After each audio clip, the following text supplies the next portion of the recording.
NEET net কেলেঙ্কারির দায় নিয়ে অবিলম্বে পদত্যাগ করুন কেন্দ্রীয় শিক্ষামন্ত্রী, এমনটাই দাবি তৃণমূল সাংসদ সৌগত রায়।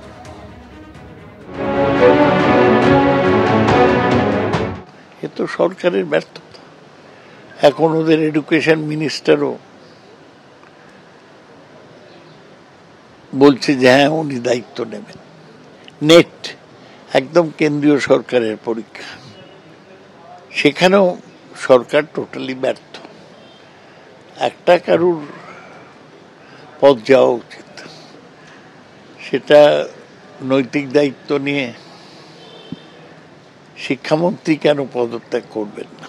সরকারকে ব্যাকফুটে ফেলার এটা একটা ভালো সুযোগ এবং ওরা ব্যাকফুটে পড়বে।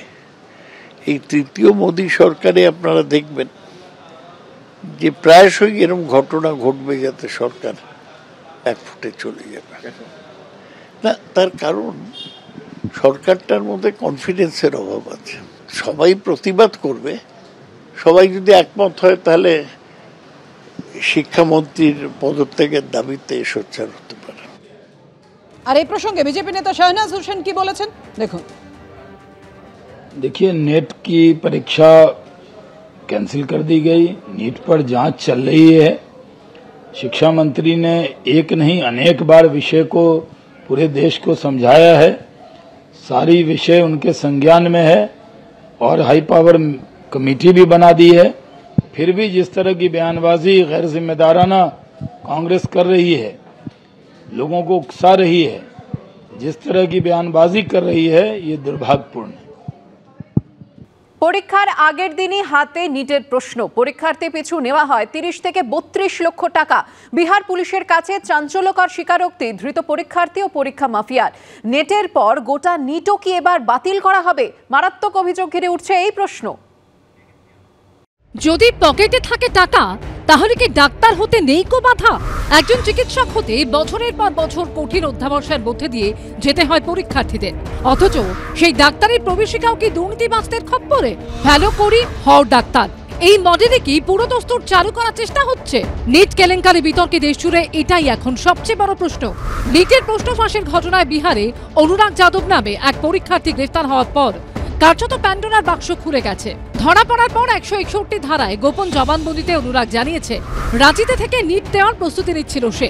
তার বাবার এক বন্ধু ছিলেন সিকান্দার যাদবেন্দু, যিনি দানাপুর টাউন কাউন্সিলের ইঞ্জিনিয়ার। পাটনায় সিকান্দারের মাধ্যমে তার সঙ্গে সাক্ষাৎ হয় অমিত আনন্দ ও নীতিশ কুমার নামে দুই ব্যক্তির। 5 মে ছিল নিট অর্থাৎ ডাক্তারির প্রবেশিকা। 4 মে রাতে তাকে প্রশ্নের সমস্ত উত্তর মুখস্থ করানো হয়। এরপর 5 জুন পরীক্ষা দিতে গিয়ে সে দেখে তাকে যা পড়ানো হয়েছিল পরীক্ষার প্রশ্ন উত্তর হুবহু মিলে গেছে। বিহার পুলিশ সূত্রে দাবি, ধৃত অমিত আনন্দ জেরায় স্বীকার করেছে সে আগেও এই ধরনের অপরাধ করেছে। ধৃতের ফ্ল্যাট থেকে উদ্ধার হয়েছে পোড়া প্রশ্ন ও উত্তরপত্র। इस वक्त हम पटना में उसी के अपार्टमेंट में है, उसके फ्लैट के बाहर खड़े हैं। 30 से 32 लाख रुपए लिए थे। उसने ये सभी बात को स्वीकारा है, उसने अपने अपराध को স্বীকার কিয়া है। ধৃতদের জেরা করে বিহার পুলিশ জানতে পেরেছে পরীক্ষার্থী পিছু নেওয়া হয়েছিল 30 থেকে 32 লক্ষ টাকা। ধৃতদের জেরা করে বিহার পুলিশ দাবি করেছে পাটনার একটি প্লে স্কুলে 20-25 জন পরীক্ষার্থীকে উত্তর মুখস্থ করানো হয়েছিল। এখন প্রশ্ন হলো, দেশের আরো কত জায়গায় এরকম কত চক্র কাজ করছে? ডাক্তার হওয়ার স্বপ্ন দেখে যে অসংখ্য মেধাবী পড়ুয়া, টাকার কাছে তাদের যদি এভাবে হেরে যেতে হয়, তাহলে তার দায় কে নেবে? কেন্দ্রীয় সরকার নেবে? ন্যাশনাল টেস্টিং এজেন্সি নেবে?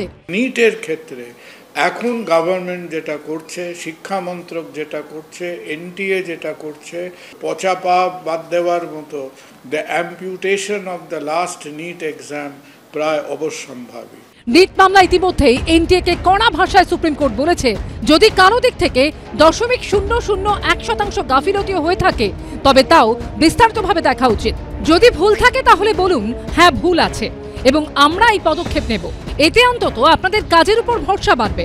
এদিকে বিভিন্ন হাইকোর্টে নিট পরীক্ষা নিয়ে যে মামলাগুলি দায়ের করা হয়েছে, বৃহস্পতিবার সেগুলিতে স্থগিতাদেশ দিয়েছে সুপ্রিম কোর্টের বিচারপতি বিক্রম নাথ এবং SVN ভারতীর অবকাশকালীন বেঞ্চ।